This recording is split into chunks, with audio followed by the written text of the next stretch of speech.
ഭൂമുഖത്ത് ജീവിക്കുന്ന ദശലക്ഷക്കണക്കിന് ജീവിവർഗങ്ങളിൽ നന്മ തിന്മകളുടെ വ്യവച്ഛേദനം പ്രസക്തമാകുന്നത് അസ്തിത്വ സ്വാതന്ത്ര്യം കൊണ്ട് അനുഗ്രഹിക്കപ്പെട്ട മനുഷ്യർക്കിടയിൽ മാത്രമാണ്.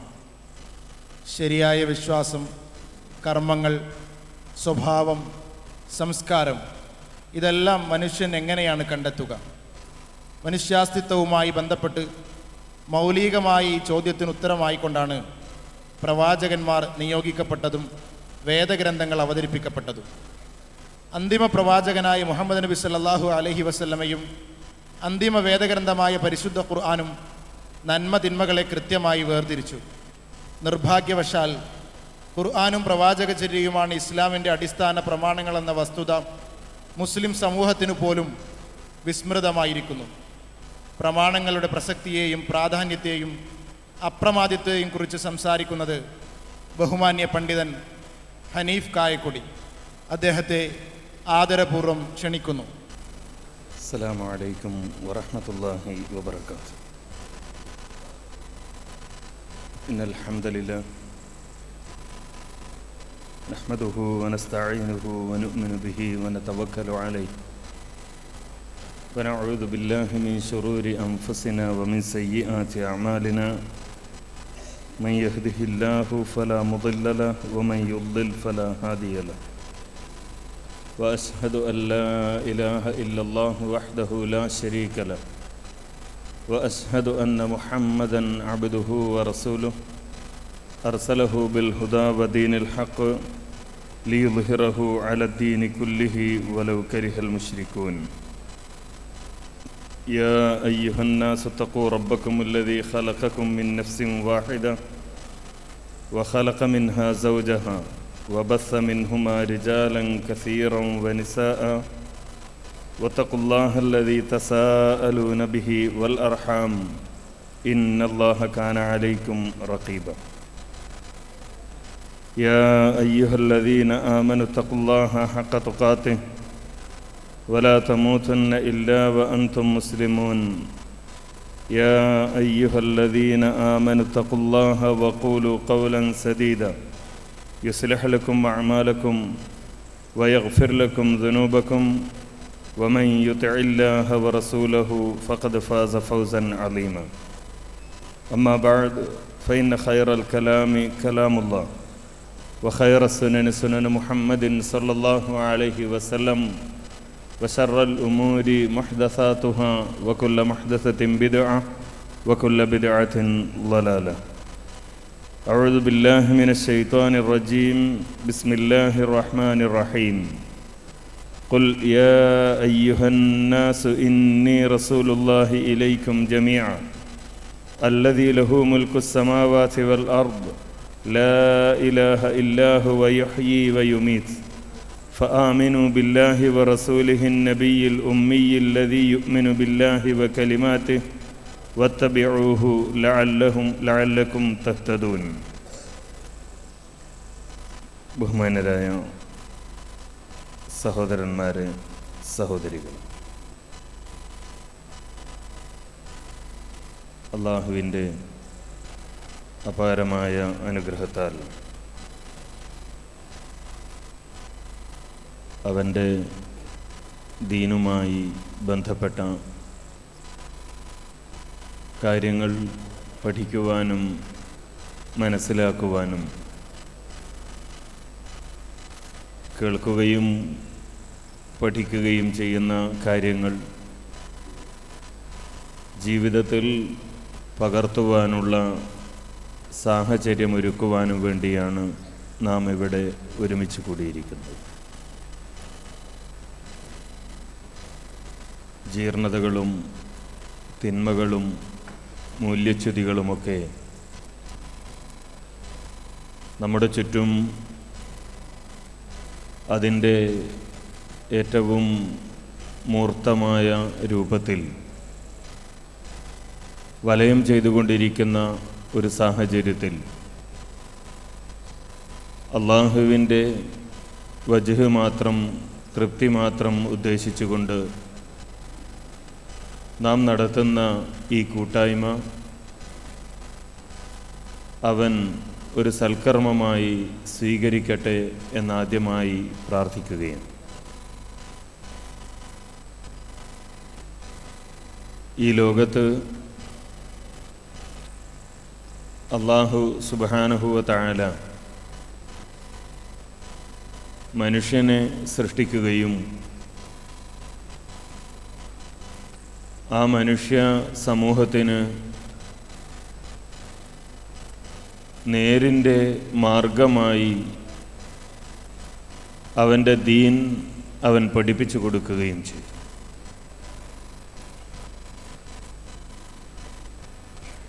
നബി സല്ലല്ലാഹു അലൈഹി വസല്ലമയിലുള്ള വിശ്വാസവുമായി ബന്ധപ്പെട്ടുകൊണ്ട് അഥവാ നമ്മുടെ ഷഹാദത്ത് കലിമകളുടെ ഭാഗമായി നാം പ്രഖ്യാപിക്കുന്ന അഷ്ഹദു അന്ന മുഹമ്മദർ റസൂലുള്ളാഹ് എന്ന സാക്ഷ്യവചനം എങ്ങനെയാണ് നമ്മുടെ ജീവിതവുമായി ബന്ധപ്പെടുന്നത് എന്നതിനെ സംബന്ധിച്ച് ചില കാര്യങ്ങൾ ശ്രദ്ധയിൽപ്പെടുത്തുവാൻ മാത്രമാണ് ഉദ്ദേശിക്കുന്നത്. മതപരമായ ഏത് കാര്യങ്ങൾ ചർച്ച ചെയ്യുമ്പോഴും മതവുമായി ബന്ധപ്പെട്ട ഏത് വിഷയങ്ങൾ പരിഗണനക്കെടുക്കുമ്പോഴും അടിസ്ഥാനപരമായി നമ്മുടെ മനസ്സിലുണ്ടാകേണ്ട ഒരു ബോധം ഈ മതം അത് അള്ളാഹുവിൻ്റേതാണ് എന്നതാണ്. മതത്തിൻ്റെ പേരിൽ വ്യത്യസ്തമായ ചിന്താഗതികളും ആദർശങ്ങളും ആചാരങ്ങളും അനുഷ്ഠാനങ്ങളുമൊക്കെ പല കാലങ്ങളിൽ ഈ സമൂഹത്തിലേക്ക് കടന്നു വരാറുണ്ട്. ഓരോ കാലത്തിനനുസരിച്ച് മതത്തിൻ്റെ പരിവേഷമണിഞ്ഞുകൊണ്ട് പലരും പലതും എഴുന്നള്ളിക്കാറുണ്ട്. ഈ കഴിഞ്ഞ ദിവസങ്ങളിൽ സോഷ്യൽ മീഡിയയിലൂടെ പ്രത്യക്ഷപ്പെട്ട ഒരു ചിത്രം നമ്മളൊക്കെ കണ്ടതാണ്. മാർച്ച് മാസം എന്ന് പറയുന്നത് കേരളത്തിൽ പരീക്ഷാക്കാലമാണ്. ഈ പരീക്ഷാക്കാലത്തെ അസ്വസ്ഥതയോടുകൂടി നോക്കിക്കാണുന്ന ഒരു സമൂഹം, രക്ഷിതാക്കളായാലും വിദ്യാർത്ഥികളായാലും കേരളത്തിലുണ്ട്. ഈ അസ്വസ്ഥരായ മനസ്സുകളെ എങ്ങനെ തങ്ങളുടെ വ്യാപാര താൽപ്പര്യങ്ങൾക്ക് വേണ്ടി ഉപയോഗിക്കാം എന്ന് ചിന്തിച്ച പൗരോഹിത്യം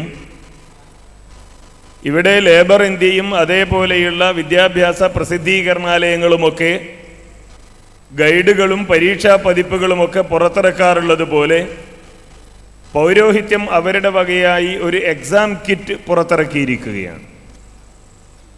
ആ എക്സാം കിറ്റിൽ പരീക്ഷ എഴുതാനുള്ള പേനയുണ്ട്, ബുദ്ധി വർദ്ധിപ്പിക്കാനുള്ള മാർച്ച് മാസത്തിൽ കഴിച്ച് അതുവരെ ഒന്നും പഠിക്കാത്തയാളുടെയും ബുദ്ധി വർദ്ധിപ്പിക്കാൻ തക്കവണ്ണമുള്ള ലേഹ്യമുണ്ട്. അതേപോലെ തന്നെ പ്രത്യേകമായ ചില മന്ത്രങ്ങളും ദിക്റുകളുമൊക്കെയുണ്ട്. ഇതുപയോഗിച്ചാൽ പരീക്ഷാ കാലത്ത് നിങ്ങൾ ഒന്നുകൊണ്ടും പേടിക്കേണ്ടതില്ല. ഈ പേനയുമായാണ് നിങ്ങൾ പരീക്ഷാ ഹാളിലേക്ക് പോകുന്നത് എങ്കിൽ മോഡൽ എക്സാമിൽ സിയും ഡിയും കിട്ടിയ ആളുകൾക്ക് പോലും A+ കിട്ടാൻ ഒരു പ്രയാസവുമില്ല എന്ന് പ്രചരിപ്പിക്കുകയും അത് വിൽക്കുകയും ചെയ്യുന്ന ഒരു സമൂഹം നമ്മുടെ മുമ്പിലുണ്ട്. ഇത് ഏറ്റവും അടുത്ത ഒരു ഉദാഹരണം ഞാൻ സൂചിപ്പിച്ചു എന്ന് മാത്രം. ഇങ്ങനെ വ്യത്യസ്തമായ കാലഘട്ടങ്ങളിൽ നമസ്കാരമായാലും നോമ്പായാലും മറ്റ് ആരാധനാകർമ്മങ്ങളായാലും പ്രത്യേക അനുഷ്ഠാനങ്ങളുമായാലും ഇനി വിശ്വാസ കാര്യങ്ങളായാൽ പോലും പലതുമായി ഈ സമൂഹത്തിലേക്ക് പല കാലങ്ങളിൽ പലരും പ്രത്യക്ഷപ്പെടുമ്പോൾ ഇതിൻ്റെ മുന്നിൽ ഒരു വിശ്വാസി എങ്ങനെയായിരിക്കണം നിലകൊള്ളേണ്ടത് എന്ന് തീരുമാനിക്കണമെങ്കിൽ തീർച്ചയായും എന്താണ് മതം എന്ന് നമ്മൾ മനസ്സിലാക്കണം. ആദം നബി അലൈഹിസ്സലാത്തു വസ്സലാമിനെ സൃഷ്ടിക്കുകയും ഈ ഭൂമിയിലേക്ക് അയക്കുകയും ചെയ്തപ്പോൾ അല്ലാഹു സുബ്ഹാനഹു വ തആല ആദം നബി അലൈഹിസ്സലാമിനോട് പറഞ്ഞ ഒരു കാര്യം, ഫഇമ്മാ യഅതിയന്നകും മിന്നി ഹുദൻ ഫമൻ തബിഅ ഹുദായ ഫലാ ഖൗഫുൻ അലൈഹിം വലാ ഹും യഹ്സനൂൻ എന്നാണ്. എന്നിൽ നിന്നുള്ള ഹിദായത്ത് നിങ്ങൾക്ക് വന്നു കിട്ടുമ്പോൾ സന്മാർഗം നിങ്ങൾക്ക് വന്നെത്തുമ്പോൾ ആ സന്മാർഗം ആരാണോ പിൻപറ്റുന്നത് അവർ സങ്കടപ്പെടേണ്ടതില്ല, അവർ ദുഃഖിക്കേണ്ടതില്ല എന്ന്. ഇത് ആദം നബി അലൈഹിസ്സലാമിന് മാത്രമുള്ള ഒരു നിർദ്ദേശമല്ല, മറിച്ച് ഈ മനുഷ്യ സമൂഹത്തിന് മൊത്തം അള്ളാഹുവിൽ നിന്നുള്ള ഒരു കൽപ്പനയാണിത്.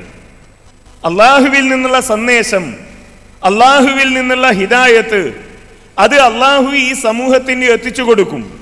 അത് എത്തിച്ചു കൊടുക്കുമ്പോൾ അത് സ്വീകരിക്കുക എന്നതാണ് വിശ്വാസിയുടെ ബാധ്യത എന്നർത്ഥം. ആ ബാധ്യതയിൽ അള്ളാഹു സുബ്ഹാനഹു വ തആല അവസാന ദൂതനായി നിയോഗിച്ചതാണ് മുഹമ്മദ് മുസ്തഫ സല്ലല്ലാഹു അലൈഹി വസല്ലമയെ. വ്യത്യസ്ത കാലഘട്ടങ്ങളിൽ, വ്യത്യസ്ത സമൂഹങ്ങളിൽ, വ്യത്യസ്ത ഭാഷ സംസാരിക്കുന്ന, വ്യത്യസ്ത സംസ്കാരം വെച്ച് പുലർത്തുന്ന ആളുകളുടെ ഇടയിലേക്ക് അള്ളാഹുവിൻ്റെ ദൂതന്മാർ നിയോഗിക്കപ്പെട്ടു. ആ ചരിത്രത്തിലേക്കൊന്നും ഞാൻ കടക്കാൻ ഉദ്ദേശിക്കുന്നില്ല. ഇങ്ങനെ അള്ളാഹു സുബ്ഹാനഹു വ തആല അവസാന ദൂതനായി മുഹമ്മദ് നബി സല്ലല്ലാഹു അലൈഹി വസല്ലമയെ നിയോഗിക്കുന്നു. ആ നബി സല്ലല്ലാഹു അലൈഹി വസല്ലമയോട് അള്ളാഹു സുബ്ഹാനഹു വ തആല പറയുന്ന ഒരു കാര്യം, അൽയൗമ അക്മൽതു ലക്കും ദീനക്കും വ അത്മംതു അലൈക്കും നിഅമതി വ റളീതു ലക്കുമുൽ ഇസ്ലാമ ദീന എന്നാണ്. മുഹമ്മദ് നബി സല്ലല്ലാഹു അലൈഹി വസല്ലമയിലൂടെ അൽയൗമ അക്മൽതു ലക്കും ദീനക്കും, നിങ്ങളുടെ ദീൻ നാം നിങ്ങൾക്ക് പൂർത്തിയാക്കി തന്നിരിക്കുന്നു. അല്ലാഹു സുബ്ഹാനഹു വ തആല മുഹമ്മദ് നബി സല്ലല്ലാഹു അലൈഹി വസല്ലമയിലൂടെ അവന്റെ ദീൻ പൂർത്തിയാക്കിയിരിക്കുന്നു എന്നതിൽ നിന്ന് ഏറ്റവും പ്രധാനമായി നമ്മൾ മനസ്സിലാക്കേണ്ട രണ്ട് കാര്യങ്ങളുണ്ട്. ഒന്ന്, ഈ ദീൻ ആരുടേതാണ്? ഈ ദീൻ അത് അള്ളാഹുവിൻ്റെതാണ്. കാരണം അള്ളാഹുവാണ് അത് പൂർത്തീകരിച്ചിരിക്കുന്നത്. രണ്ടാമത്തേത്, ഈ ദീൻ പൂർത്തീകരിക്കപ്പെട്ട് കഴിഞ്ഞിരിക്കുന്നു എന്നാണ്. ദീന് അള്ളാഹുവിൻ്റെതാണ്, ദീന് പൂർത്തീകരിക്കപ്പെട്ട് കഴിഞ്ഞിരിക്കുന്നു എന്ന ഈ അടിസ്ഥാനപരമായ പ്രാഥമികമായ രണ്ട് കാര്യങ്ങൾ മനസ്സിലാക്കുമ്പോൾ മാത്രമാണ് മതത്തിൻ്റെ പരിധിയിൽ, മതത്തിൻ്റെ ചട്ടക്കൂടിനുള്ളിൽ ഒതുങ്ങി നിന്ന് ജീവിക്കുവാൻ നമുക്ക് കഴിയുക. നബി സല്ലല്ലാഹു അലൈഹി വസല്ലം ഈ കാര്യങ്ങൾ വിശദീകരിച്ചുകൊണ്ട് പഠിപ്പിക്കുന്നത് കാണാൻ കഴിയും. ഇപ്പോൾ ഏതൊരാളോടും നമ്മുടെ സമൂഹത്തിൽ ഞാൻ നേരത്തെയൊക്കെ പറഞ്ഞതുപോലെ, നമ്മൾ മനസ്സിലാക്കുന്നത് പോലെ ഒരുപാട് ആചാരങ്ങളുണ്ട്, അനുഷ്ഠാനങ്ങളുണ്ട്. ആളുകളെ ആകർഷിക്കുന്ന, ആളുകൾക്ക് താല്പര്യമുണ്ടാക്കുന്ന. പണ്ടൊക്കെ മൗലിദ്, റാത്തീബ് എന്നൊക്കെ പറഞ്ഞാൽ ആളുകൾക്കതിൽ വലിയ താല്പര്യമുണ്ടായിരുന്നില്ല. അതൊക്കെ പേര് മാറ്റി ബുർദ മജ്ലിസ് എന്നും, ബുർദ പാരായണമെന്നും, ബുർദ ആസ്വാദനമെന്നും, മൗലിദ് ആസ്വാദനമെന്നും ഒക്കെ ആക്കി മാറ്റുകയും ഹിന്ദി ഗായകരെ അനുസ്മരിക്കുന്ന രീതിയിൽ അവരുടെ സംഗീത ട്യൂണുകൾ ഇതിനൊക്കെ നൽകുകയും ഒക്കെ ചെയ്യുന്നതോടുകൂടി അത് ആകർഷണീയമാവുകയും ആളുകൾ അതിലേക്ക് കടന്നു പോവുകയും ചെയ്യുന്നു. ഇങ്ങനെ ഏത് കാര്യങ്ങൾ വരുമ്പോഴും എന്തിനാണ് നിങ്ങൾ ഇത് നിർവഹിക്കുന്നത്? എന്തിനാണ് നിങ്ങൾ മൗലിദ് പാരായണം ചെയ്യുന്നത്? എന്തിനാണ് നിങ്ങൾ ദീനിൽ ഇല്ല എന്ന് ഉറപ്പുള്ള ഈ ഒരു നമസ്കാരം നിർവഹിക്കുന്നത്? എന്തിനാണ് ദീനിൽ ഇല്ലെങ്കിലും ഈ ഒരു നോമ്പ് നിങ്ങൾ അനുഷ്ഠിക്കുന്നത് എന്ന് ഒരാളോട് ചോദിച്ചാൽ അയാളുടെ മറുപടി, ഒരു സാധാരണ മുസ്ലിമിന്റെ മറുപടി, അള്ളാഹുവിൻ്റെ കൂലി കിട്ടാൻ എന്നാണ്. ഏത് കർമ്മങ്ങളായാലും അള്ളാഹുവിൻ്റെ കൂലി കിട്ടാൻ വേണ്ടിയാണ് ഞാനിത് ചെയ്യുന്നത് എന്ന് വിശ്വസിക്കുന്ന ഒരു മുസ്ലിമിനോട് നബി സല്ലല്ലാഹു അലൈഹി വസല്ലമ പറയുകയാണ്, മാ മിൻ ശൈഇൻ യുഖർരിബുക്കും ഇലൽ ജന്ന ഇല്ലാ വഖദ് അമർതുക്കും ബിഹി. സ്വർഗത്തിലേക്ക് നിങ്ങളെ അടുപ്പിക്കുന്ന എന്തൊക്കെ കാര്യങ്ങളുണ്ടോ ആ കാര്യങ്ങൾ മുഴുവൻ ഞാൻ നിങ്ങൾക്ക് പഠിപ്പിച്ചു തന്നിട്ടുണ്ട് എന്നാണ്. സ്വർഗത്തിലേക്ക് നിങ്ങളെ അടുപ്പിക്കുന്ന എന്തൊക്കെ കാര്യങ്ങളുണ്ടോ ആ കാര്യങ്ങൾ മുഴുവൻ ഞാൻ നിങ്ങൾക്ക് പഠിപ്പിച്ചു തന്നിട്ടുണ്ട് എന്ന് നബി സല്ലല്ലാഹു അലൈഹി വസല്ലമ പറഞ്ഞാൽ അതിന്റെ അർത്ഥം ഈ ദീനിൽ നമ്മുടെ വകയായി ഇനി നമ്മളൊന്നും കൂട്ടിച്ചേർക്കേണ്ടതില്ല എന്നാണ്. ഇവിടെയാണ് നമ്മൾ പ്രഖ്യാപിക്കുന്ന അശ്ഹദു അന്ന മുഹമ്മദ് റസൂലുള്ളാഹ് എന്ന പ്രഖ്യാപനം സാർത്ഥകമാകേണ്ടത്. അഥവാ അല്ലാഹു സുബ്ഹാനഹു വ തആല അവന്റെ ദീനിൽ ഞാൻ അനുഷ്ഠിക്കേണ്ട, ഞാൻ സ്വീകരിക്കേണ്ട, ഞാൻ വിശ്വസിക്കുകയും ആചരിക്കുകയും ചെയ്യേണ്ട കാര്യങ്ങൾ എന്തൊക്കെയുണ്ടോ അത് പഠിപ്പിക്കാനാണ് മുഹമ്മദ് നബി സല്ലല്ലാഹു അലൈഹി വസല്ലമയെ നിയോഗിച്ചിരിക്കുന്നത്. ആ നബി സല്ലല്ലാഹു അലൈഹി വസല്ലമയെ എൻ്റെ റസൂലായി ഞാൻ അംഗീകരിക്കുന്നു. അള്ളാഹുവിന്റെ ദൂതനായി ഞാൻ അംഗീകരിക്കുന്നു, ഞാൻ അത് സാക്ഷ്യം വഹിക്കുന്നു എന്ന് പറഞ്ഞാൽ ആ നബി സല്ലല്ലാഹു അലൈഹി വസല്ലമ പഠിപ്പിച്ച കാര്യങ്ങൾക്ക് വിരുദ്ധമായി ഒരു വാക്ക് എൻ്റെ ജീവിതത്തിൽ ഉണ്ടാവുകയില്ല. അതിനെതിരായ ഒരു പ്രവർത്തനം എൻ്റെ ജീവിതത്തിൽ ഉണ്ടാവുകയില്ല. അതിനെതിരായ ഒരു ചിന്ത എൻ്റെ ജീവിതത്തിൽ ഉണ്ടാവുകയില്ല. ഞാൻ ആ റസൂല് പഠിപ്പിച്ചത് അംഗീകരിച്ചുകൊണ്ട് ജീവിക്കും എന്ന് പ്രഖ്യാപിക്കലാണ് ഒരു മുസ്ലിം ഈ ഒരു പ്രഖ്യാപനത്തിലൂടെ ചെയ്യുന്നത്. ഇവിടെ ഇമാം മാലിക് റഹ്മത്തുള്ളാഹി അലൈഹി അദ്ദേഹം മദീനയിൽ ജീവിച്ച പണ്ഡിതനാണ്. മദീനയിൽ ജീവിച്ച മദ്ഹബിന്റെ ഇമാമുകളിൽ 4 ഇമാമുകളിൽ പ്രമുഖനായി അറിയപ്പെടുന്ന പണ്ഡിതനാണ് ഇമാം മാലിക് റഹ്മത്തുള്ളാഹി അലൈഹി. ഇമാം ദാരിൽ ഹിജ്റ എന്നാണ് അദ്ദേഹം അറിയപ്പെടുന്നത്. ഈ ഇമാം മാലിക് റഹ്മത്തുള്ളാഹി അലൈഹി അദ്ദേഹം തന്റെ ശിഷ്യന്മാരോട് പറഞ്ഞ ഒരു കാര്യം അദ്ദേഹത്തിന്റെ ശിഷ്യന്മാർ അവരുടെ ഗ്രന്ഥങ്ങളിൽ ഉദ്ധരിക്കുന്നത് കാണാൻ കഴിയും.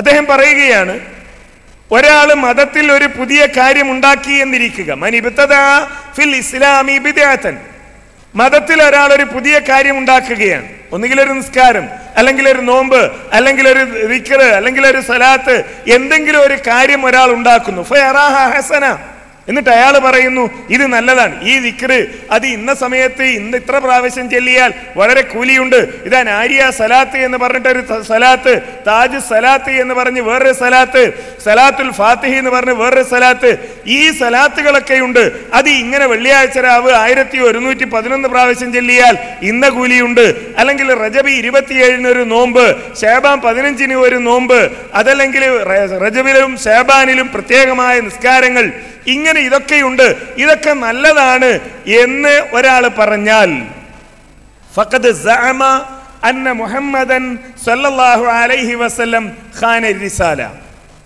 അവൻ വാദിക്കുന്നത് നബി സല്ലല്ലാഹു അലൈഹി വസല്ലം തന്റെ ഉത്തരവാദിത്വം നിർവഹിക്കുന്നതിൽ വഞ്ചന കാണിച്ചു എന്നാണ്. കാരണം എന്താ? ഞാൻ നേരത്തെ ഓതിയ ആയത്താണ് അദ്ദേഹം തെളിവായി ഇവിടെ ഉദ്ധരിക്കുന്നത്. അൽ യൗമ അക്മൽതു ലക്കും ദീനക്കും, അള്ളാഹു പറയുന്നു ദീന് പൂർത്തിയാക്കി. ആരുടേതാണ് ദീൻ? അള്ളാഹുവിൻ്റെതാണ് ദീൻ. എന്നിട്ട് നമ്മൾ പറയുന്നു ഇതാ ഇങ്ങനെ ഒരു നിസ്കാരം ഉണ്ടെങ്കിൽ അത് നല്ലതായിരുന്നു, ഇങ്ങനെ ഒരു നോമ്പുണ്ടെങ്കിൽ അത് നല്ലതാണ്, ഇങ്ങനെ ഒരു സലാത്ത് ഉണ്ടെങ്കിൽ അത് നല്ലതാണ്, ഇങ്ങനെ ഒരു ദിക്റുണ്ടെങ്കിൽ അത് ഇന്ന കൂലിയുണ്ട് എന്ന് നമ്മൾ പറഞ്ഞാൽ എന്താണ് അതിൻ്റെ അർത്ഥം? ഇത്ര നല്ല ഒരു കാര്യം അള്ളാഹ് പറഞ്ഞു കൊടുത്തിട്ട് നബി സല്ലല്ലാഹു അലൈഹി വസല്ലം അത് പഠിപ്പിച്ചില്ല. ഇതാണ് അവൻ വാദിക്കുന്നത്. അള്ളാഹുവിന്റെ റസൂൽ വഞ്ചന കാണിച്ചു. എന്നിട്ട് അദ്ദേഹം അവസാനിപ്പിക്കുന്നത് ഇങ്ങനെയാണ്, ഫമാലം യകുൻ യൗമഇദിൻ ദീനൻ വലാ യകൂനുൽ യൗമ ദീന. എന്താണ് റിസാലത്തിന്റെ സന്ദേശം? നബി സല്ലല്ലാഹു അലൈഹി വസല്ലമ നിർവഹിച്ച ദൗത്യത്തിന്റെ സന്ദേശം എന്ത് എന്ന് ഒരു വാചകത്തിൽ ചുരുക്കി, എന്നാൽ ദിവസങ്ങളോളം വിശദീകരിക്കാൻ കഴിയുന്ന തരത്തിൽ ഇമാം മാലിക് റഹ്മത്തുള്ളാഹി അലൈഹി ചുരുക്കി പറയുകയാണ്. ആർക്കും മനസ്സിലാക്കാൻ കഴിയുന്ന ഒരു മാനദണ്ഡം. എന്താണ് ദീൻ, എന്താണ് സുന്നത്ത്, എന്താണ് അള്ളാഹുവിന്റെ റസൂലിന്റെ അധ്യാപനത്തോട് സ്വീകരിക്കേണ്ട സമീപനം? ഫമാലം യകുൻ യൗമഇദിൻ ദീനൻ വലാ യകൂനുൽ യൗമ ദീന. നബി സല്ലല്ലാഹു അലൈഹി വസല്ലമയുടെ കാലത്ത് ദീനല്ലാത്ത ഒരു കാര്യം അത് ഇന്നത്തെ കാലത്ത് ദീനാവുകയില്ല. നബി സല്ലല്ലാഹു അലൈഹി വസല്ലമയുടെ കാലത്ത് ദീനല്ലാത്ത ഒരു കാര്യം ഇന്നത്തെ കാലത്ത് ദീനാവുകയില്ല എന്ന് പറഞ്ഞാൽ എന്താണ് അതിൻ്റെ അർത്ഥം? ആര് ദീനാണ് എന്ന് പറഞ്ഞുകൊണ്ട്, മതത്തിന്റെ ഭാഗമാണ് എന്ന് പറഞ്ഞുകൊണ്ട് എന്ത് ആചാരവും അനുഷ്ഠാനവുമായി നമ്മുടെ മുമ്പിലേക്ക് കടന്നു വരുമ്പോഴും നമുക്കവരോട് പറയാനുള്ളത് ഈ ഒരു കാര്യമാണ്. ഇത് അള്ളാഹുവിൻ്റെ റസൂലിൻ്റെ കാലത്തുള്ളതാണോ? എങ്കിൽ ദീനാണ്. ഞാൻ പറയുന്നത് ഈ വിഷയത്തിൻ്റെ അന്തസത്തയായി, ഇതിൻ്റെ ക്രീമായി നമ്മളുടെയൊക്കെ മനസ്സിലുണ്ടാകേണ്ട ഒരു വാചകം ഇതാണ് ദീൻ. ഫമാലം യകുൻ യൗമഇദിൻ ദീനൻ വലാ യകൂനുൽ യൗമ ദീന. അന്ന് ദീനല്ലാത്ത ഒരു കാര്യം ഇന്ന് ദീനല്ല. ഇതാണ് ഇമാം മാലിക് റഹ്മത്തുള്ളാഹി അലൈഹി പറയുന്നത്. നബി സല്ലല്ലാഹു അലൈഹി വസല്ലമയെ അടക്കമുള്ള അള്ളാഹുവിൻ്റെ ദൂതന്മാർ ഈ സമൂഹങ്ങളിലേക്ക് കടന്നു വന്നപ്പോൾ ആ പ്രവാചകന്മാരുടെ പ്രവാചകത്വത്തെ നിഷേധിക്കുകയും എതിർക്കുകയും ചെയ്തുകൊണ്ട് എല്ലാ സമൂഹവും പറഞ്ഞിരുന്ന ഒരു കാര്യം, നിങ്ങളൊക്കെ കൊണ്ടുവരുന്നത് പുതിയതാണ്, ഞങ്ങൾ ഇങ്ങനെയല്ല ഞങ്ങളുടെ പൂർവ്വപിതാക്കളിൽ നിന്ന് കണ്ടത് എന്നതാണ്. നിങ്ങൾ കൊണ്ടുവരുന്നത് പുതിയതാണ്, ഞങ്ങൾ അങ്ങനെയല്ല കണ്ടത്. വിശുദ്ധ ഖുർആൻ അത് സൂചിപ്പിക്കുന്നത് നമുക്ക് കാണാൻ കഴിയും, വിശദീകരിക്കുന്നത് നമുക്ക് കാണാൻ കഴിയും. വൈദാ ഖീല ലഹും ഇത്തബിഉ മാ അൻസലല്ലാഹ് ഖാലൂ ബൽ നത്തബിഉ മാ വജദ്നാ അലൈഹി ആബാഅനാ അവലൗ കാന ശൈത്വാനു യദ്ഉഹും ഇലാ അദാബിസ് സഈർ. സൂറത്തുൽ ലുഖ്മാനിലെ 21-ാമത്തെ വചനത്തിൽ അല്ലാഹു സുബ്ഹാനഹു വ തആല പറയുകയാണ്, വൈദാ ഖീല ലഹും ഇത്തബിഉ മാ അൻസലല്ലാഹ്, അല്ലാഹു അവതരിപ്പിച്ചതിൽ നിങ്ങൾ വിശ്വസിക്കുക, അല്ലാഹു ഇറക്കിത്തന്ന ഗ്രന്ഥത്തിൽ, അല്ലാഹു സന്ദേശം നൽകിയ പ്രവാചകന്മാരുടെ അധ്യാപനങ്ങളിൽ അത് നിങ്ങൾ വിശ്വസിക്കുക എന്ന് അവരോട് പറയുമ്പോൾ അവർ പറയുന്നത് എന്താണ്? ബൽ നത്തബിഉ മാ വജദ്നാ അലൈഹി ആബാഅന, ഞങ്ങളുടെ പിതാക്കന്മാരെന്താ ചെയ്തത് അതാണ് ഞങ്ങൾ സ്വീകരിക്കുന്നത്. ഞങ്ങൾ പിൻപറ്റുന്നത് പ്രവാചകനെയല്ല, ഞങ്ങൾ പിൻപറ്റുന്നത് അള്ളാഹുവിൻ്റെ ദൂതന്മാരെയല്ല, മറിച്ച് ഞങ്ങളുടെ സമൂഹത്തിലെ പൂർവികന്മാരായ ആളുകൾ അവരെന്താണോ ചെയ്തിരുന്നത്, അവരെന്താണോ വിശ്വസിച്ചിരുന്നത്, അവരെന്താണോ അനുഷ്ഠിച്ചിരുന്നത് അതാണ് ഞങ്ങൾ അംഗീകരിക്കുന്നത് എന്ന് പറയുന്ന ആളുകളായി അവരെ നമുക്ക് കാണാൻ കഴിയും എന്നാണ്. ഇങ്ങനെ ജീവിച്ചിരുന്ന ഒരു സമൂഹം, ആ സമൂഹത്തിനിടയിലേക്കാണ് നബി സല്ലല്ലാഹു അലൈഹി വസല്ലമയെയും അല്ലാഹു സുബ്ഹാനഹു വ തആല നിയോഗിക്കുന്നത്. എന്തിനു വേണ്ടി? എന്തായിരുന്നു നബി സല്ലല്ലാഹു അലൈഹി വസല്ലമക്ക് നിർവഹിക്കാനുണ്ടായിരുന്ന ദൗത്യം? എന്തായിരുന്നു വിശുദ്ധ ഖുർആനിനെ നിർവഹിക്കാനുണ്ടായിരുന്ന ദൗത്യം? സൂറത്ത് ഇബ്രാഹിമിലെ 1-ാമത്തെ വചനത്തിൽ അല്ലാഹു പറയുന്നത് കാണാം, അലിഫ് ലാം റാ കിതാബുൻ അൻസൽനാഹു ഇലൈക ലിതുഖ്രിജൻ നാസ മിനൽ ളുലുമാതി ഇലൻ നൂർ. ഇതാണ് പ്രവാചകൻ നിർവഹിക്കാനുണ്ടായിരുന്ന ദൗത്യം, ഇതാണ് വിശുദ്ധ ഖുർആനിന് നിർവഹിക്കാനുണ്ടായിരുന്ന ദൗത്യം. കിതാബുൻ അൻസൽനാഹു ഇലൈക, ഇതൊരു ഗ്രന്ഥമാണ്. എന്തിനാണ് ഈ ഗ്രന്ഥം? അൻസൽനാഹു ഇലൈക, താങ്കൾക്ക് നാം ഇത് അവതരിപ്പിച്ചെന്നിരിക്കുന്നത് ലിതുഖ്രിജൻ നാസ മിനൽ ളുലുമാതി ഇലൻ നൂർ, ജനങ്ങളെ ഇരുട്ടുകളിൽ നിന്ന് വെളിച്ചത്തിലേക്ക് നയിക്കാൻ വേണ്ടിയാണ്. ജനങ്ങൾ അകപ്പെട്ട ഒരുപാട് ഇരുട്ടുകളുണ്ട്, വിശ്വാസകാര്യങ്ങളിലെ ഇരുട്ടുകൾ, കർമ്മകാര്യങ്ങളുടെ ഇരുട്ടുകൾ, അനുഷ്ഠാനങ്ങളിലെ, ആചാരങ്ങളിലെ, സ്വഭാവങ്ങളിലെ, പെരുമാറ്റങ്ങളിലെ ഒക്കെ ഇരുട്ടുകളുണ്ട്. ആ ഇരുട്ടുകളിലുള്ള ഒരു സമൂഹത്തെ ഏകമായ വെളിച്ചത്തിലേക്ക് നയിക്കാൻ അതിനുവേണ്ടിയാണ് താങ്കളെ നാം നിയോഗിച്ചിരിക്കുന്നത് എന്നാണ്. ആ ഇരുട്ടുകളിൽ ജീവിച്ചിരുന്ന ഒരു സമൂഹത്തെ വിശുദ്ധ ഖുർആൻ ഉപയോഗിച്ചുകൊണ്ട് നബി സല്ലല്ലാഹു അലൈഹി വസല്ലം വെളിച്ചത്തിലേക്ക് നയിച്ചതിൻ്റെ ചരിത്രമാണ് സഹാബ കിറാമിൻ്റെ ജീവിതത്തിൽ നമുക്ക് കാണുവാൻ കഴിയുന്നത്. ഇങ്ങനെ അള്ളാഹുവിൻ്റെ റസൂൽ അവരുടെ ഇടയിലേക്ക് വന്നു. അള്ളാഹുവിൻ്റെ റസൂൽ വിശുദ്ധ ഖുർആൻ ഉപയോഗിച്ചുകൊണ്ട് അവരെ വെളിച്ചത്തിലേക്ക് നയിച്ചു. ഈ റസൂലുമായി സമൂഹത്തിനുണ്ടാകേണ്ട ബന്ധമെന്ത്? അല്ലാഹു സുബ്ഹാനഹു വ തആല പറയുന്നു, മൻ യുതിഇർ റസൂല ഫഖദ് അതാഅ അല്ലാഹ് വമൻ തവല്ല ഫമാ അർസൽനാക അലൈഹിം ഹഫീള. സൂറത്തുൻ നിസായിലെ 80-ാമത്തെ വചനത്തിൽ അല്ലാഹു പറയുകയാണ്, താങ്കളെ നാം അയച്ചിരിക്കുന്നു. എന്തിനാണ് അയച്ചിരിക്കുന്നത്? മൻ യുതിഇർ റസൂല ഫഖദ് അതാഅ അല്ലാഹ്, ആരെങ്കിലും അല്ലാഹുവിനെ അനുസരിക്കുകയാണെങ്കിൽ, അല്ലാഹുവിൻ്റെ റസൂലിനെ അനുസരിക്കുകയാണെങ്കിൽ അവൻ അല്ലാഹുവിനെയാണ് അനുസരിക്കുന്നത്. അല്ലാഹുവിൻ്റെ റസൂലിനെ അനുസരിക്കുന്നവൻ യഥാർത്ഥത്തിൽ അനുസരിക്കുന്നത് അല്ലാഹുവിനെയാണ്. ഇനി ആരെങ്കിലും തിരിഞ്ഞു പോയാലോ അവരുടെ ഒരു ഉത്തരവാദിത്വവും താങ്കൾക്കില്ല. ഈ ദൗത്യം എത്തിച്ചു കൊടുക്കുകയും ഈ ദൗത്യം ആളുകൾക്ക് പഠിപ്പിച്ചു കൊടുക്കുകയും ചെയ്യുക എന്നുള്ളതല്ലാതെ ഒരാളെ ബലം പ്രയോഗിച്ച്, ശക്തി പ്രയോഗിച്ച് ഈ മാർഗത്തിൽ പിടിച്ചു നിർത്തുക എന്നത് പ്രവാചകന്റെ ഉത്തരവാദിത്തമല്ല. പ്രവാചകന്റെ പോലും ഉത്തരവാദിത്തമല്ലെങ്കിൽ പിന്നെ മറ്റുള്ള ആളുകളുടെ ഉത്തരവാദിത്തത്തെക്കുറിച്ച് നമ്മൾ ആലോചിക്കേണ്ടതില്ലല്ലോ. അതുകൊണ്ടാണ് ഒരു യഥാർത്ഥ മുസ്ലിമിനെ സംബന്ധിച്ചിടത്തോളം അവൻ ആരെയും ബലം പ്രയോഗിച്ച് ഈ മതത്തിലേക്ക് കൊണ്ടുവരാത്തത്. കാരണം ഒരാളെ ബലം പ്രയോഗിച്ച്, തോക്ക് കാണിച്ച്, അതേപോലെ വാള് കാണിച്ച്, ബോംബ് കാണിച്ച്, ഭീഷണിപ്പെടുത്തി കൊണ്ടുവന്ന് പള്ളിയിൽ കൊണ്ടുവന്ന് നിസ്കരിപ്പിക്കുകയാണ്. നിസ്കരിക്കടാ എന്ന് പറഞ്ഞ് രണ്ട് ഭാഗത്തും തോക്കൊക്കെ ചൂണ്ടി നിസ്കരിപ്പിച്ചിട്ട് എന്താ കാര്യം? അവൻ നിസ്കരിക്കുമ്പോൾ അവൻ്റെ മനസ്സിൽ പറയുന്നു, എൻ്റെ രണ്ട് ഭാഗത്തുള്ളത് പിശാചാണ്, ശൈത്താന്മാരാണ്, ഈ ശൈത്താന്മാർ പറഞ്ഞത് കൊണ്ട് മാത്രമാണ് ഞാൻ നിസ്കരിക്കുന്നത് എന്നൊക്കെയാണ് അവൻ മനസ്സിൽ പറയുന്നതെങ്കിൽ ആ നിസ്കാരം കൊണ്ട് ഒരു കാര്യം ഉണ്ടാകാൻ പോണില്ല. അതുകൊണ്ട് തന്നെ ഇവിടെ ബലപ്രയോഗങ്ങൾക്ക് ബലം പ്രയോഗിച്ചുകൊണ്ട്, ശക്തി പ്രയോഗിച്ചുകൊണ്ട് ഇതിൽ നിലനിർത്തുന്നതിനോ ഇതിലേക്ക് ആളുകളെ കൊണ്ടുവരുന്നതിനോ ഒരു പ്രാധാന്യവും ഇല്ലാതാകുന്നത് അവിടെയാണ്. പ്രവാചകനെ സംബന്ധിച്ചിടത്തോളം പോലും ഈ ഉത്തരവാദിത്തം എത്തിച്ചു കൊടുക്കുക എന്നതാണ്. ഖുൽ യാ അയ്യുഹന്നാസ് ഇന്നി റസൂലുള്ളാഹി ഇലൈക്കും ജമീഅ. നബിയെ താങ്കൾ പറയുക, യാ അയ്യുഹന്നാസ്, മനുഷ്യരെ, ഇന്നി റസൂലുള്ളാഹി ഇലൈക്കും ജമീഅ, ഞാൻ നിങ്ങളിലേക്കുള്ള അള്ളാഹുവിൻ്റെ ദൂതനാകുന്നു. എല്ലാ മനുഷ്യരോടുമാണ്, അറബികളോട് മാത്രമല്ല, ഇന്ത്യക്കാരോട് മാത്രമല്ല, വെളുത്തവരോടോ കറുത്തവരോടോ പാവങ്ങളോടോ സമ്പന്നന്മാരോടോ പ്രത്യേകമായിട്ടല്ല. മനുഷ്യൻ എന്ന പദത്തിന്റെ പരിധിയിൽ വരുന്ന ആരൊക്കെയുണ്ടോ ആ മുഴുവൻ ആളുകളോടുമായാണ് പ്രഖ്യാപിക്കാൻ വേണ്ടി പറയുന്നത്, ഞാൻ അള്ളാഹുവിന്റെ ദൂതനാകുന്നു. ഏതാണ് അള്ളാഹു? അല്ലദീ ലഹു മുൽക്കു സമാവാതി വൽ അർള് ലാ ഇലാഹ ഇല്ലാ ഹുവ യുഹ്യി വയുമീത്.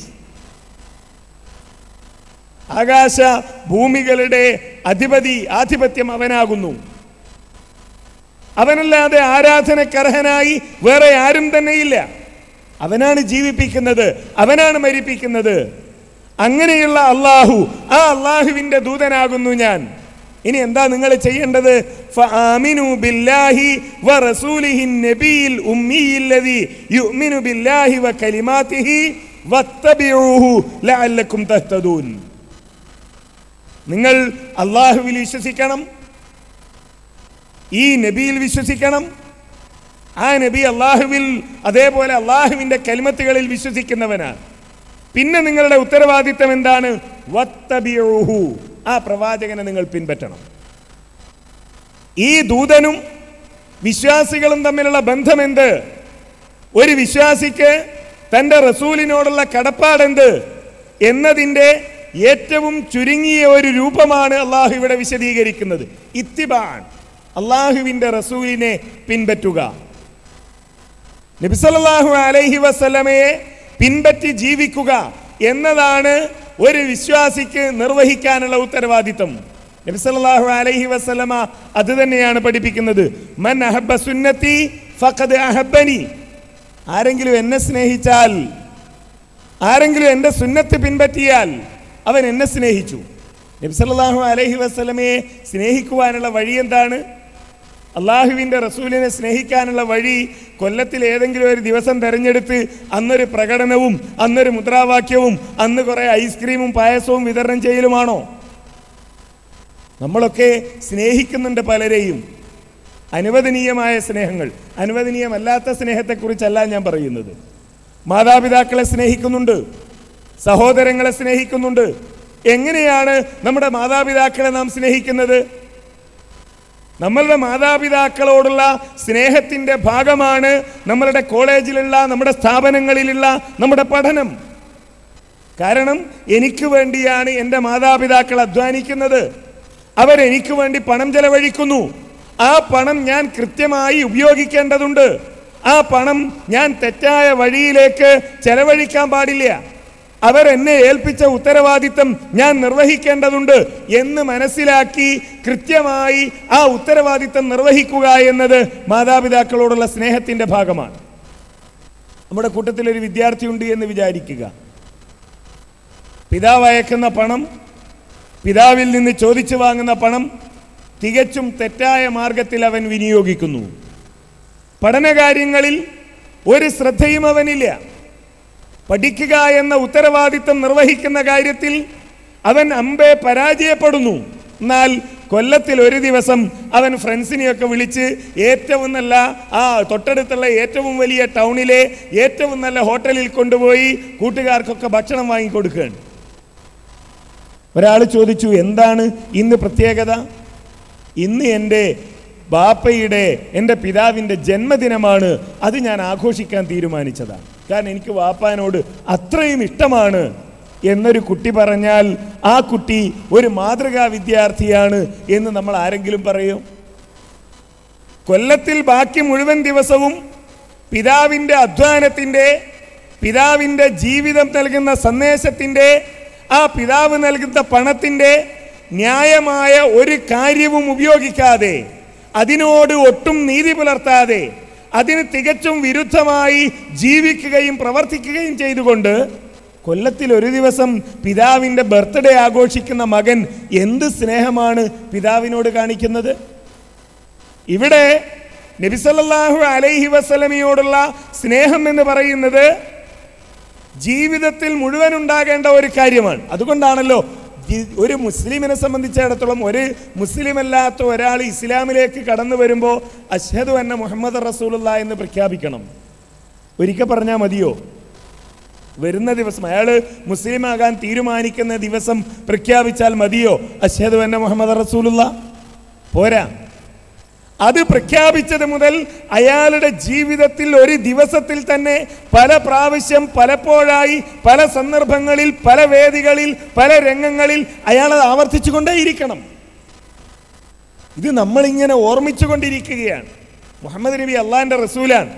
അഥവാ ആ റസൂലിനെ ഇത്തിബായി ചെയ്യുക, വത്തബിഉഹു, ആ റസൂലിനെ പിൻപറ്റുക എന്നത് എൻ്റെ ബാധ്യതയായി ഞാൻ മനസ്സിലാക്കുകയും എൻ്റെ ബാധ്യതയായി ഞാൻ തിരിച്ചറിയുകയും ചെയ്യുക എന്നതാണ് ഇതിൻ്റെ ഏറ്റവും പ്രധാനപ്പെട്ട ഒരു വശമായി നമ്മൾ മനസ്സിലാക്കേണ്ടത്. ഇതാണ് ഇത്തിബായ് എന്നതുകൊണ്ട് ഉദ്ദേശിക്കുന്നത്.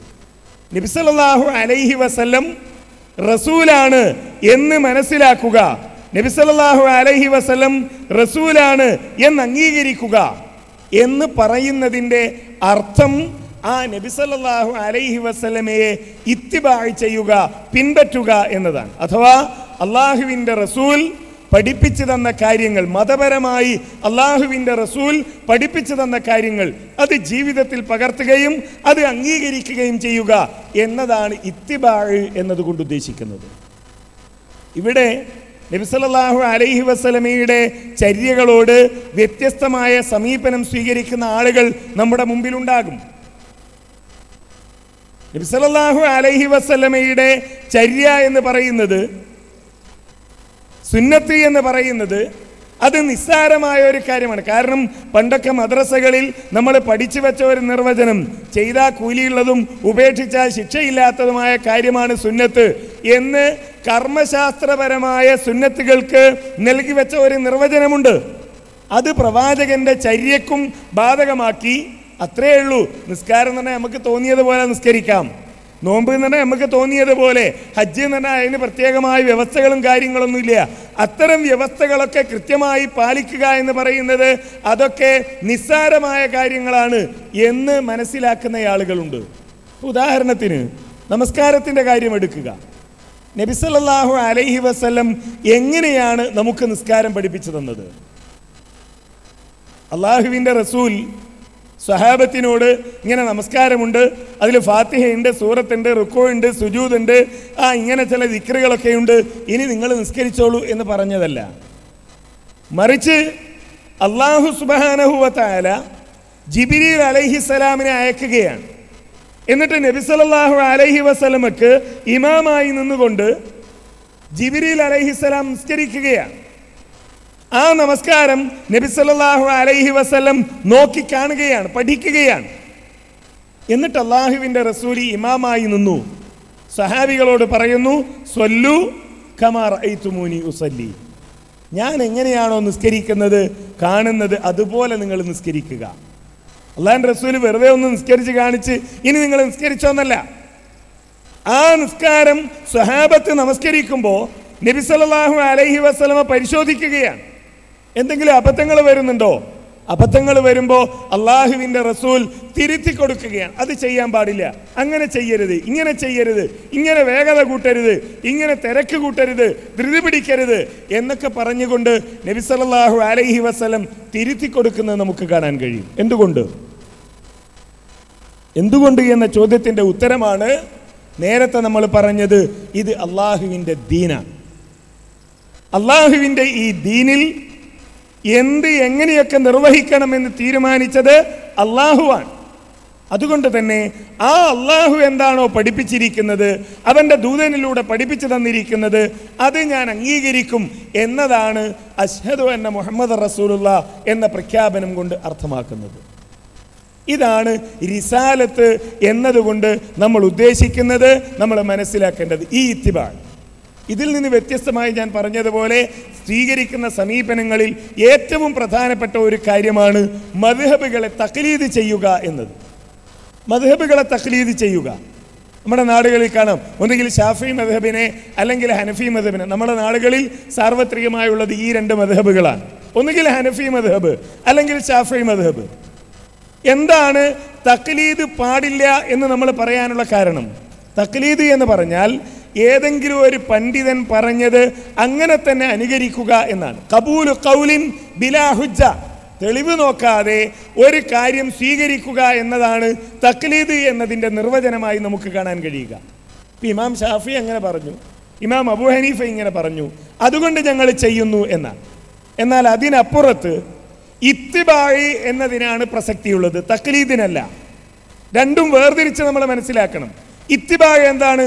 ഇത്തിബായി എന്ന് പറഞ്ഞാൽ ഖബൂലു ഖൗലിൻ ബി ഹുജ്ജ, ഒരു കാര്യത്തെ തെളിവോടുകൂടി സ്വീകരിക്കുക എന്നതാണ്. മദ്ഹബുകളെ തഖ്ലീദ് ചെയ്യരുത് എന്ന് പറയുന്നതിൻ്റെ അർത്ഥം ഒരു ഇമാമിനെയും നമ്മൾ സ്വീകരിക്കാൻ പാടില്ല, എല്ലാ ഇമാമുകളും വിവരമില്ലാത്തവരാണ്, ഒരു ഇമാമുകളും ഒന്നിനും കൊള്ളാത്തവരാണ് എന്ന് പറയലല്ല. മറിച്ച് അവരൊക്കെ പണ്ഡിതന്മാരാണ്, പക്ഷേ മനുഷ്യരാണ്, വഹി ലഭിക്കാത്ത മനുഷ്യരാണ്, മഅസൂമുകളല്ല, അബദ്ധം വരാം. ഒരൊറ്റ ഉദാഹരണം മാത്രം ഞാൻ പറയാം. ഇമാം മാലിക് റഹ്മത്തുള്ളാഹി അലൈഹി, ഞാൻ പറഞ്ഞു മദീനയിൽ ജീവിച്ച പണ്ഡിതനാണ്. ആ ഇമാം മാലിക് റഹ്മത്തുള്ളാഹി അലൈഹി ശവ്വാലിലെ 6 നോമ്പിനെ പറ്റി പറയുന്നു, അത് പാടില്ല, അത് ചെയ്യാൻ പാടില്ല. കാരണം എന്താണെന്ന് ചോദിച്ചാൽ ഇതുമായി ബന്ധപ്പെട്ട ഹദീസ് അദ്ദേഹത്തിന് ലഭിച്ചിട്ടില്ല. ഹദീസുകൾ അദ്ദേഹത്തിന് ലഭിക്കാത്തത് കൊണ്ട് അദ്ദേഹം പറയുന്നു ആ ശവ്വാലിലെ 6 നോമ്പ് പാടില്ല. എന്നാൽ ശവ്വാലിലെ 6 നോമ്പിൻ്റെ പ്രാധാന്യം വിശദീകരിച്ചുകൊണ്ട് നബി സല്ലല്ലാഹു അലൈഹി വസല്ലമ പഠിപ്പിച്ച വചനങ്ങളുണ്ട്.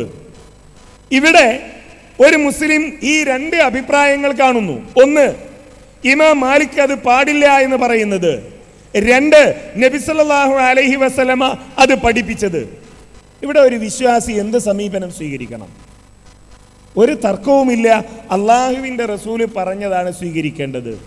എന്നാൽ മദ്ഹബിനെ തഖ്ലീദ് ചെയ്യുന്ന ഒരാൾ സ്വീകരിക്കുന്ന സമീപനം അതെന്തായാലും അള്ളാഹിൻ്റെ റസൂൽ അങ്ങനെ പറഞ്ഞിട്ടുണ്ടാകാം, അതൊക്കെ പഠിക്കുകയും മനസ്സിലാക്കുകയും ചെയ്ത ആളാണല്ലോ എൻ്റെ ഇമാം മാലിക്, അതുകൊണ്ട് ഞാൻ അദ്ദേഹം പറഞ്ഞതാണ് സ്വീകരിക്കുന്നത് എന്ന് പറയുന്ന ഒരവസ്ഥയെയാണ് തഖ്ലീദ് എന്ന് പറയുന്നത്. ഇവിടെ നമ്മൾ പറയുന്നു ഇമാം മാലിക് പോലും പറഞ്ഞത് ഞാൻ പറഞ്ഞത് സ്വീകരിക്കരുത്, നിങ്ങൾ അള്ളാഹുവിൻ്റെ റസൂൽ പറഞ്ഞത് പരിശോധിക്കണം, അതിൻ്റെ അടിസ്ഥാനത്തിൽ പറഞ്ഞത് സ്വീകരിക്കണം എന്നാണ്. ഈ ഇത്തിബാഇനെയാണ് നമ്മൾ പ്രോത്സാഹിപ്പിക്കുന്നത്, ഈ ഇത്തിബാഇനെയാണ് നമ്മൾ സ്വീകരിക്കേണ്ടത്. കാരണം അപ്പോൾ മാത്രമാണ് ഞാൻ പ്രഖ്യാപിക്കുന്ന അശ്ഹദു അന്ന മുഹമ്മദ് റസൂലുള്ളാഹ് എന്ന പ്രഖ്യാപനം അർത്ഥപൂർണമാകുന്നത്. അതല്ലാതെ ഞാനിങ്ങനെ അശ്ഹദു അന്ന മുഹമ്മദ് റസൂലുള്ളാഹ് എന്ന് പറയും, എന്നാൽ നിസ്കാരം ഒരു ഇമാമ് പറഞ്ഞതുപോലെ, നോമ്പ് വേറൊരു ഇമാമ് പറഞ്ഞതുപോലെ, വിശ്വാസം വേറൊരു ഇമാമ് പറഞ്ഞതുപോലെ, അഖീദ കാര്യങ്ങൾ വേറെ ഏതെങ്കിലും ഒരു ഇമാമ് പറഞ്ഞതുപോലെ, അങ്ങനെയാകാൻ പാടില്ല. അള്ളാഹുവിൻ്റെ റസൂല് പറഞ്ഞത് സ്വീകരിക്കുകയും അംഗീകരിക്കുകയും ചെയ്തുകൊണ്ട് ജീവിക്കുന്ന ഒരു രീതിയായിരിക്കണം നമ്മുടെയൊക്കെ ജീവിതത്തിൽ ഉണ്ടാകേണ്ടത്. തീർച്ചയായും ഇന്നത്തെ കാലത്ത് ഏറെ പ്രസക്തമായ ഒരു കാര്യമാണിത്. കാരണം മതത്തിൻ്റെ എല്ലാ വേലിക്കെട്ടുകളും തകർത്തെറിഞ്ഞുകൊണ്ട്, മതത്തിൻ്റെ എല്ലാ അതിർവരമ്പുകളും ഭേദിച്ചുകൊണ്ട് ഇതിനെ ഒന്ന് സെക്യുലറാക്കിയെടുക്കുവാൻ, ഇത് എല്ലാം കൂടിക്കലരുന്ന ഒരവസ്ഥയിലേക്ക് കൊണ്ടുപോകുവാനുള്ള ശ്രമങ്ങൾ ചില ഭാഗങ്ങളിൽ നടക്കുന്നു. സൂഫിസത്തിൻ്റെ തരീഖത്തിൻ്റെയും മറവിൽ നടക്കുന്ന തീവ്രവാദ പ്രവർത്തനങ്ങളുടെ ഭാഗങ്ങൾ അത് മതമാണ് എന്ന് വരുത്തി തീർക്കാനുള്ള ശ്രമങ്ങൾ വേറെ ഒരു ഭാഗത്ത് നടക്കുന്നു. ആത്മീയതയോട് മതത്തോട് താല്പര്യമുള്ള ഒരു തലമുറയെ മതവിരുദ്ധമായ കാര്യങ്ങളിലേക്ക് ആത്മീയതയുടെ പരിവേഷം അണിഞ്ഞുകൊണ്ട് വഹദത്തുൽ വജൂദിന്റെ അദ്വൈത സിദ്ധാന്തത്തിന്റെ വിഷം പേറുന്ന ത്വരീഖത്തുകളിലേക്ക് പോലും ആളുകളെ കൊണ്ടുപോകാനുള്ള ശ്രമം നടക്കുന്നു.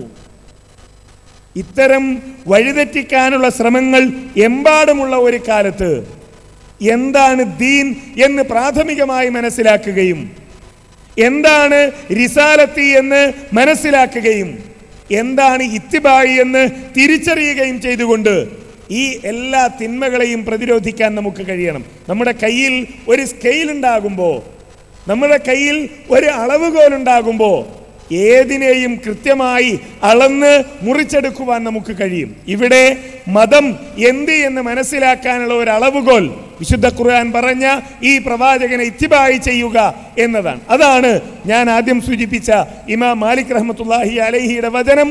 അള്ളാഹുവിൻ്റെ റസൂല് ദീനായി പഠിപ്പിച്ചത് എന്താണോ അതാണ് നമ്മൾ ദീനായി മനസ്സിലാക്കേണ്ടത്. ഈ ഒരു സന്ദേശം മാത്രം നിങ്ങളുടെ മുമ്പിൽ അവതരിപ്പിച്ചുകൊണ്ട് ഞാൻ എൻ്റെ വാക്കുകൾ അവസാനിപ്പിക്കുന്നു.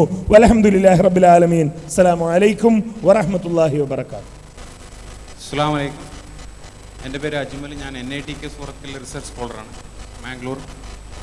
എൻ്റെ സംശയം, ഇപ്പോൾ ക്യാമ്പസുകളിൽ വളരെ ആക്റ്റീവായിട്ട് തബ്ലീഗ് ജമാഅത്തിൻ്റെ ആശയങ്ങൾ പ്രചരിപ്പിക്കുകയും യുവാക്കളെ അത്തരത്തിൽ ഒരു തീവ്രമായ രീതിയിലോ അല്ലെങ്കിൽ വ്യത്യസ്തമായ രീതിയിലോ അവരെ ബ്രെയിൻ വാഷ് ചെയ്യുകയും ചെയ്യപ്പെടുന്നുണ്ട്.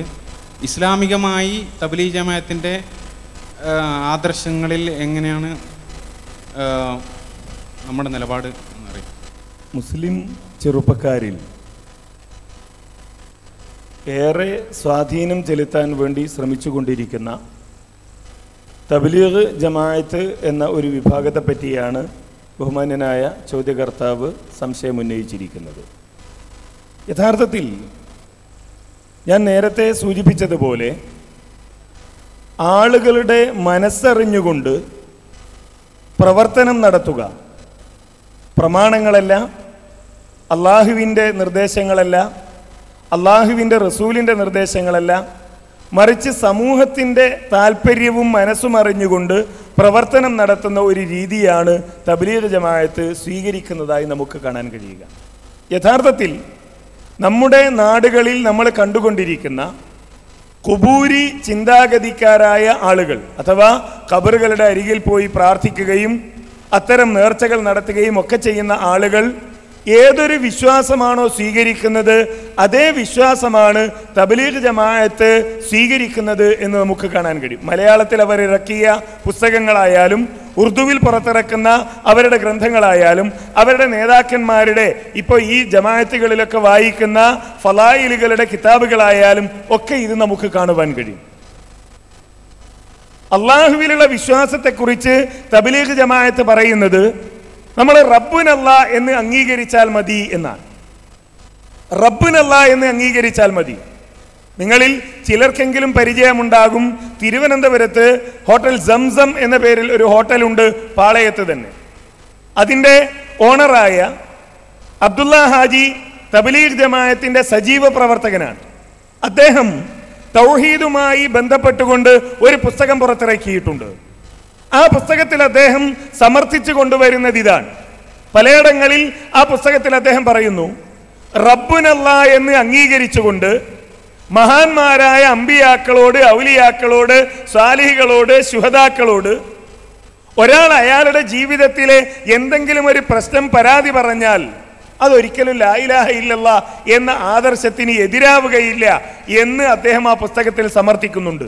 അതിൻ്റെ അവസാന പേജുകളിൽ മുഴുവൻ കേരളത്തിൽ ഒരു കാലത്ത് അള്ളാഹു അല്ലാത്തവരോടുള്ള പ്രാർത്ഥനയ്ക്ക് തെളിവായി പൗരോഹിത്യം ഉന്നയിച്ചിരുന്ന മുഴുവൻ ദുർബലമായ സംഭവങ്ങളും തെളിവായി ഉദ്ധരിക്കുന്നത് കാണാൻ കഴിയും. അത് അവിടെ നിന്ന് മേലോട്ട് ആ ഷെയ്ഖ് സക്കരിയ കാന്തഹലവിയുടെ പുസ്തകങ്ങളിൽ വരെ ഇത്തരം സംഭവങ്ങൾ എടുത്തു ധരിച്ചത് കാണാൻ കഴിയും. നബി സല്ലല്ലാഹു അലൈഹി വസല്ലമയുടെ അതല്ലെങ്കിൽ അതേപോലെയുള്ള സ്വഹാബികളുടെ, പുണ്യപുരുഷന്മാരുടെ ഒക്കെ ഖബറുകളുമായി ബന്ധപ്പെട്ടുകൊണ്ടാണ് തബ്ലീഗ് ജമാഅത്തിന്റെ ഒരുപാട് കഥകൾ രൂപം കൊള്ളുന്നത്.